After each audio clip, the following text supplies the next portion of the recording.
When you're visiting a website like Facebook or Google or any website that has a HTTPS before the URL, you see a green padlock icon on your browser. When you click on it, it shows you that the connection to this site is secure.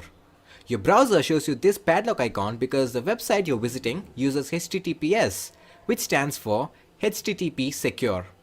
And this HTTPS protocol is meant to be more secure than the ordinary HTTP. In this video, I'm going to show you why HTTPS is more secure than HTTP and why you should always prefer websites that have HTTPS before their URL.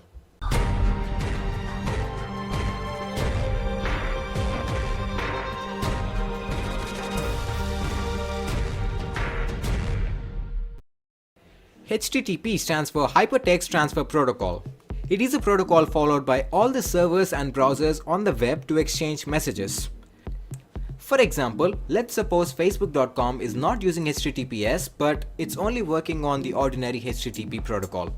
In that case, when you type in Facebook.com in your browser's search bar and hit enter, your browser is going to send a HTTP request message to the server of Facebook, following all the rules and syntaxes of HTTP protocol. Once Facebook receives the request, it responds back with a HTTP response message, once again following all the rules and syntax of HTTP protocol. Once your browser receives the HTTP response message, which obviously contains the HTML data, it is going to convert this HTML data into a graphical format. And finally, you see the homepage of Facebook. So far, so good. Now it's time to log into your Facebook account from the Facebook's homepage. You enter your username and password and finally click login. When you click this login button, your credentials must be sent to the Facebook server so that they can be validated.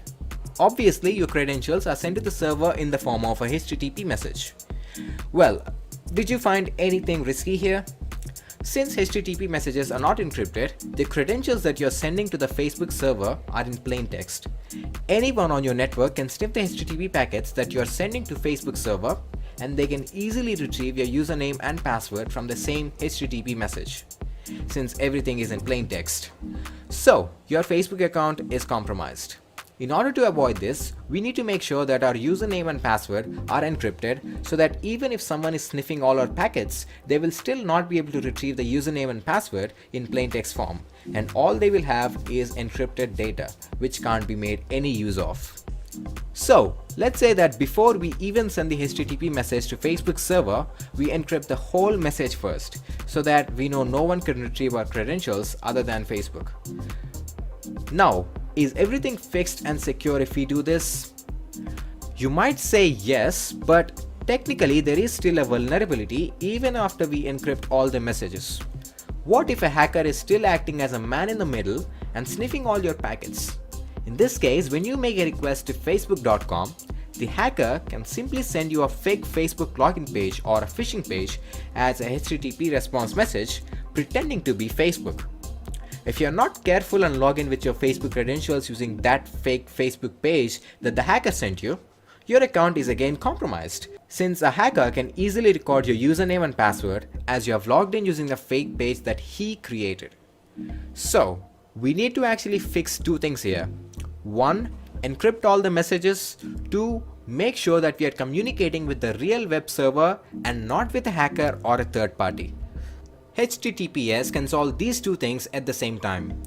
So now, let's say Facebook is using HTTPS above HTTP. Before you understand the upcoming topic, here are some things you need to know.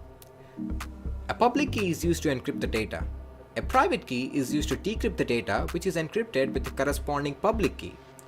Facebook has a set of public key and private key. Not only Facebook, basically every website that uses HTTPS has a set of public and a private key. For this video, let's say Facebook's public key is represented as K+, and its private key is represented as K-. So, this is what happens when you type in Facebook.com in your browser and hit enter, provided that Facebook is using HTTPS. Once Facebook receives the request from your browser, it sends back its digital certificate, which contains various information about Facebook, including its private key. Digital certificates are basically signed by trusted third-party organizations known as certificate authorities.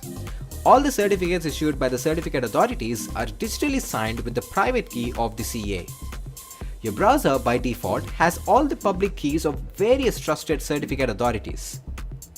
As soon as a digital certificate is received from any website, in this case Facebook, your browser is going to fetch the public key of the CA which issued that particular digital certificate. It is then going to check the authenticity of the digital certificate using the public key of CA to make sure if the response is coming from a real Facebook server or from any third party. If the digital certificate is invalid, it means that the response you received is not from a real Facebook server and it is probably coming from some third party or a hacker. Your browser then blocks the connection and informs you about it immediately. If the certificate is valid, the process resumes. In this way, we have achieved authenticity, which means we can now make sure if we are talking to a real server or a hacker who is pretending to be Facebook.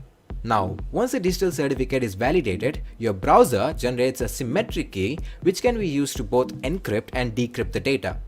It then encrypts this generated key with the public key of Facebook and sends this encrypted data to Facebook's server. Once the data is received at Facebook's end, it is then going to be decrypted with Facebook's private key. Now, Facebook has a symmetric key which is generated by our browser. By doing this, we make sure that the key generated by our browser will not be compromised to any hacker who might be acting as a man in the middle.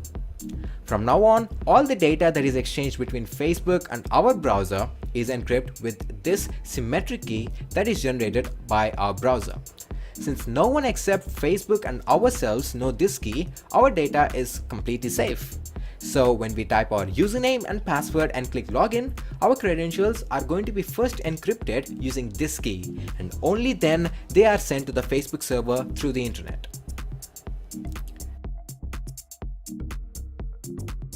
So, you have seen how HTTPS make things more secure. It is a fundamental thing on internet which protects the privacy of users. So, one thing to understand, while submitting some important information on the internet, make sure that you're using a website that uses HTTPS.